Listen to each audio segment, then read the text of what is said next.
Ok. Entonces, buenos días, Aris Nigeli Aguirre, psicóloga del Centro Educativo San Marcos Abajo y encargada del Departamento de Orientación y Psicología. El propósito de esta entrevista en esta mañana, además de saludarte y el inmenso placer que me da tenerte, tenemos como propósito en esta mañana implementar los acompañamientos del equipo de gestión y su relación con la calidad de una alfabetización efectiva en los grados primero, segundo y tercero de nivel primario. Tú como encargada de ese departamento, y te hablo así de esa forma porque ya el acercamiento que tenemos eh, es muy cálido. Así es. Uh-huh. Te pregunto, ¿qué es el equipo de gestión? ¿Cómo está estructurado? ¿Cuál es su función y cuál es su estructura? Bien, como su nombre lo indica, es un equipo, es un conjunto de personas encargadas de dar un buen desenvolvimiento en las labores educativas. Es el encargado de coordinar, es el encargado de organizar los procesos de acompañamiento y seguimiento en dos aspectos, la parte pedagógica y la parte administrativa. Preguntabas que cómo está compuesto. Está compuesto por el director, obviamente, que viene siendo la cabeza del equipo, quien viene a dirigir, como su nombre lo indica. De acuerdo al manual operativo, director, coordinador, también psicólogos. Hay centros educativos donde no cuentan con un coordinador. Entonces se forma parte del equipo de gestión a maestros líderes. Por lo general se hace dependiendo de los ciclos en los que están. También se puede encontrar en muchos centros educativos donde todavía existen personas subdirectores. Dentro del manual operativo ya no está contemplada esta función de subdirector, pero hay centros donde están. Y lo que se hace mayormente, de acuerdo a lo que he visto, es ocupar la función de coordinador, el subdirector. De acuerdo. Y dentro de las funciones que tiene un orientador escolar, como parte del equipo de gestión, está siempre velar por el bienestar integral de los estudiantes, siendo el foco el amparo, el cumplimiento de sus derechos y sus deberes, que es una parte importante, y ser, como su nombre lo indica, orientar a los miembros de la comunidad educativa para que se cumplan dichos deberes. Excelente, yo soy testigo de eso, de la calidad de tu trabajo. Entonces, ¿cómo tú ves la forma que acompaña la coordinadora del primer ciclo a los docentes? ¿Cuál es la herramienta que ella utiliza para acompañar a los docentes de nivel primario? O sea, en los grados de primero, segundo y tercero. ¿Cuáles herramientas ella utiliza para acompañar a esos docentes? Bien, Desde tu punto de vista. desde mi óptica, bueno, sabemos que el primer, segundo y tercer grado pertenecen al primer ciclo de primaria, ¿verdad? Es una parte fundamental, además del nivel inicial, porque viene siendo la zapata de la alfabetización. Y hay una gran labor ahí, porque creo que habíamos comentado anteriormente en algunas ocasiones que hay estudiantes que llegan al segundo ciclo sin estar alfabetizados. Y esto no debería ser así, porque se supone que se debe hacer un trabajo en conjunto.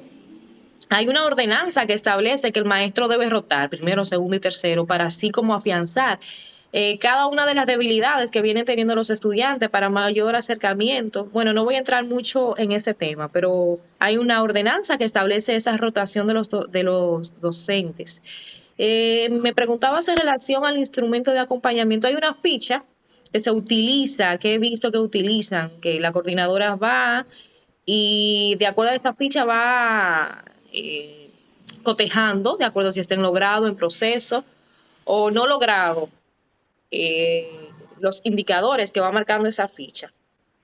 ¿Qué pasa? Que también hay una parte importante que siempre se debe tomar en cuenta en este instrumento, que son las recomendaciones, los acuerdos, los compromisos que se puedan tener, porque, como decía anteriormente, el primer ciclo es muy delicado, ese proceso de alfabetización, porque si dejamos a la suerte, los estudiantes no van a adquirir un aprendizaje y llega un momento que se van a desilusionar, no va a haber una motivación y hasta pueden llegar a un proceso de abandono de los estudios o de frustración, y hay que cuidar esa parte. ¿Qué he visto que se trabaja allá? Bueno, no es un secreto que vemos estudiantes en el segundo ciclo que tienen muchas capacidades, mucha competencia, bien logrado, pero hay otros que están en proceso y hay otros que lamentablemente en un quinto grado no saben ni siquiera escribir su nombre con apellido completo. Hemos visto esas realidades que tenemos no solo en el centro educativo donde laboramos, también en muchos lugares.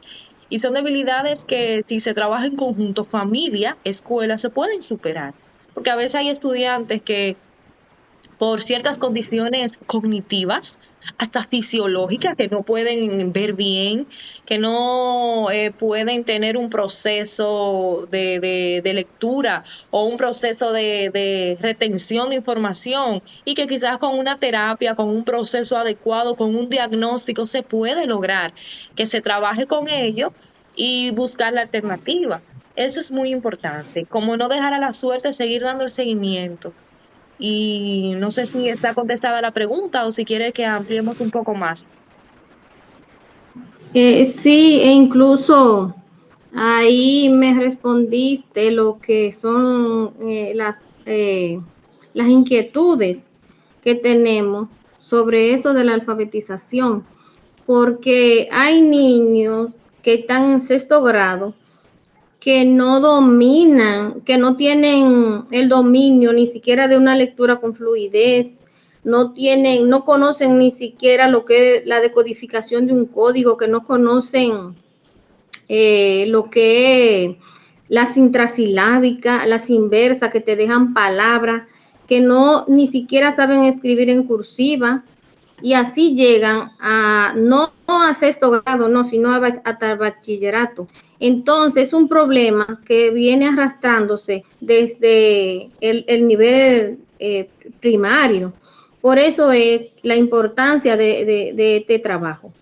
Así es. En los años que tengo de trabajo, de servicio en el MINER, una de las cosas que más me ha llamado la atención y que más es observado es eso, el problema del analfabetismo. Y ahí entro con lo que viene, lo que juega, el papel que juegan los padres en ese sentido. Dime, ¿qué papel juegan los padres en ese sentido? Al mencionar esa pregunta, recuerdo el padre de uno de los estudiantes que decía que él no aprendió a leer y a escribir y que su hijo no necesitaba eso. Como que no, que era irrelevante, algo tan fundamental. Pero hay padres que ponen un mecanismo de defensa, mientras hay otros que dicen, yo no pude estudiar, no tuve la oportunidad, pero quiero que mi hijo aprenda. Y ahí hay una diferencia. Cuando el niño escucha un padre que dice, tú no necesitas, o no hay una motivación por la escuela, el niño va a adquirir eso, porque los niños son una esponja, siempre se dice que van absorbiendo. Sin embargo, cuando la familia muestra un apoyo, le da un seguimiento en la casa, tiene una preocupación. Hay familias que tienen padres que no están alfabetizados, pero buscan la ayuda de terceros cuando es necesario.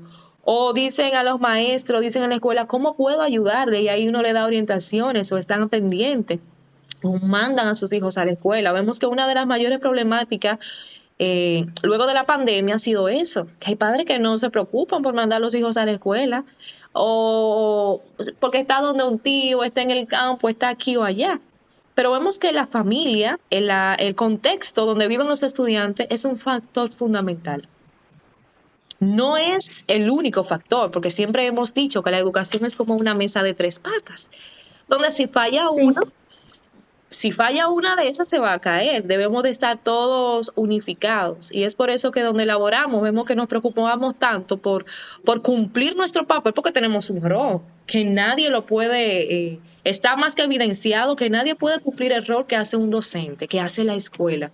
Pero también este rol que hacen los padres, que es un factor fundamental cuando existe esa comunicación efectiva, porque hay comunicación que no es efectiva, pero cuando hay esa comunicación fluida, se logra mejor resultado con los estudiantes. Así es. Mira, cuando uno está llenando el libro de registro en los datos de los padres y uno ve el grado de escolaridad que tienen algunos padres de nuestro centro educativo, muchísimos no terminaron ni siquiera el nivel primario. Entonces, hay padres que piensan que los hijos, ellos lo pueden poner a trabajar, a hacer labores. Eso es un factor que hace muchísimos daños. Y como tú mencionaste anteriormente, hay niños que tienen problemas cognitivos, problemas afectivos. Hay niños que tú le pasas quizás la mano hasta por la cabeza y le dices, papi, ¿qué te pasa? Y a eso lo motiva, lo despierta porque nunca lo hacen. Y yo creo que Entonces, algo fundamental, disculpa que te interrumpa, es la parte de que hay padres que también por ignorancia, porque nadie da lo que no tiene. Hay padres que a veces uno hablándole, se ven los resultados, guiándole, que ahí entra también el papel de la gestión de la escuela y del docente, de informar, de orientar. Y también hay padres que tienen mucha disponibilidad, pero que quizás no tienen los recursos para ayudar a sus hijos. Hay otros que no, que aunque tengan los recursos o la disponibilidad no colaboran, porque hay una gran diversidad y para eso debemos estar preparados para trabajar con esa diversidad. No solo con los estudiantes, también con la misma comunidad educativa a nivel general. Claro. A través de la sociedad de padres, que Exacto. hay que trabajar todos los factores. Sí, cada grado cuenta con sus comités de padres, donde deben de tener una participación activa. Luego de ahí se saca lo que menciona, que es el ACMAE, que es la Asociación de Padres, Madres y Amigos de la Escuela, que juegan un rol fundamental, que pueden ser nuestros principales aliados para la parte tanto pedagógica como administrativa, en el aspecto de motivación y de logística también. Sí, porque como hemos venido hablando en el trayecto de la entrevista, es como un mal de fondo, ¿por qué los niños no se alfabetizan en primero y segundo y tercero? Antes, cuando yo estaba en la escuela, en esos grados, si yo no aprendía a leer y a escribir y a sumar o a restar en primero y segundo, yo no promovía mi año escolar. Ahora no. Entonces, por eso como que yo digo, ¿será los instrumentos que se están utilizando para alfabetizar a los niños? ¿Qué es lo que está pasando? ¿Será los padres, descuido de los padres? ¿Qué es lo que está pasando realmente? Que los niños pasan todo ese proceso. Yo le digo a los niños, ustedes tienen 7 años en la escuela, no es justo que ustedes ni siquiera una letra legible puedan tener. ¿Me entiende? Entonces, eso son cosas que preocupan, pero preocupan grandemente. Por lo menos a mí como docente, me preocupa cuando yo veo a un niño con ese bajo nivel y en el grado que se encuentran, con el tiempo que tienen estudiando, con el descuido a veces que veo de padres, por el factor que sea, tú ves. Porque hay padres, como tú dijiste ahorita, que no tienen los recursos, pero hacen el esfuerzo. Yo conocí el esposo de una tía mía que sus hijos todos los mandaba a la escuela, todos. Y ellos iban bien vestidos, iban bien arregladitos. Y él lo que trabajaba era, ya tú sabes, trabajo de campo. Y sus hijos iban a la escuela. Y sus hijos hoy en día viven en los Estados Unidos y todos están preparados. Incluso yo tengo una prima que hija de ese señor, que es síndico de municipio de donde yo soy. Entonces, el papel de los padres es fundamental, fundamental. ese rol es importantísimo, porque no se pueden tomar las cosas en el aspecto negativo, aunque hay muchos padres que sí lo hacen. Sí, hay una frase Entonces, que yo siempre utilizo con los padres y es que esos estudiantes, mientras están con nosotros, vamos a dar lo mejor de nosotros como escuela, pero van a ser hijos de ellos para toda una vida. Para correcto, toda una correcto. vida. Entonces, ese empoderamiento que tengan con sus hijos, cuando escucho una madre que me dice, no puedo con mi hijo de 9, 10, 11 años, yo le digo, bueno, cuando venga a obtener un tamaño, un cuerpecito, va a ser su hijo que va a decirle, siéntese ahí, usted se va a tener que sentar, porque si no asumen una responsabilidad de la mano del amor, de la crianza, responsabilidad y amor, no se obtienen un buen resultado, porque los niños, ¿qué van a aprender? Van a aprender lo que ven en su entorno, en su contexto, ¿verdad? Así es. Yéndonos por ese aspecto. Y cuando tú te topas con un padre que no sabe en qué grado está su hijo, no se sabe ni siquiera el nombre completo de su hijo, tú dices, ¿cómo es que va la sociedad? Y no es que la alfabetización sea una responsabilidad mera de los padres, pero sí son un factor fundamental para este proceso. Claro que sí. Entonces también hay otro aspecto que hay que tomar en cuenta, es sobre la deserción escolar. Yo quiero que tú me hables un poquito sobre ese tema, que también me inquieta. Dentro de los indicadores de eficiencia, que sirve como un punto de partida que cada centro educativo debe tener, cada vez que veo que está en cero o esa estadística está baja, me llena de gran satisfacción. ¿Por qué? Porque la deserción escolar es un mal que arropa nuestra sociedad, definitivamente. Y siempre cuando hay un estudiante que no asiste al centro o que la jovencita que sale embarazada o el jovencito que comenzó a trabajar, que son factores para abandonar, para el abandono de la escuela. Y uno como gestión, como docente, nos preocupamos que vamos a la casa de esos estudiantes, que si es necesario, si vemos que ya lo amerita, de acuerdo a las ordenanzas, hacer las gestiones hasta para ponerlo en la noche y darle ese seguimiento, nos podemos sentir satisfechos. ¿Por qué? Porque a veces nos preocupamos nosotros como escuela más que por los mismos padres, los mismos estudiantes para que ellos continúen. Tú sabes muy bien Claro, esto. Tenemos sí, ejemplos claro, claros de eso. Tú como sí, docente te he visto bien empoderada en esa parte y en muchas más. Y el abandono depende mucho de la familia. Y la escuela es una columna para esto, porque no sé si tú recuerdas el caso de un estudiante que tenías el año anterior, que tuvo que intervenir la Procuraduría porque no iba a la escuela y cómo fue que ese niño pudo concluir los estudios, ¿eh? Que fue ahí a wow. fuerza tuya, a fuerza mía. Sí, y eso fue un trabajo, ya tú sabes, arduo, Sí, un que sí, trabajo arduo. que la madre ni siquiera sabía si el hijo iba a la escuela o no. O cuando un padre dice, pero él salió para la escuela, o sea, ¿qué hace tu hijo desde las 7:45 hasta las 4 de la tarde? Tú como madre debes de cuestionarte, ¿qué está haciendo tu hijo en ese tiempo? Que si no es que a la escuela, cuando reportan ustedes como maestro que tal estudiante me falta, cuando tú estás ahí, mira, Ari, este estudiante. Y uno sale detrás del estudiante y uno ve que el padre ni siquiera sabe dónde estaba el hijo. Tú dices, pero ven acá, pero hay algo que está fallando, Mm, hay algo que va muy mal ¿verdad? y que debemos de analizarnos como sociedad. Siempre digo, nosotros hacemos nuestra parte que nos corresponde, pero como sociedad hay que hacer un análisis general en el aspecto de crianza y de cumplimiento de roles. Correcto. Entonces, eh, gracias, Arinigeli. Fue un inmenso placer. He aprendido mucho en esta mañana sobre esos vastos conocimientos que tú tienes, sobre todos esos aspectos que trabajamos en esta entrevista.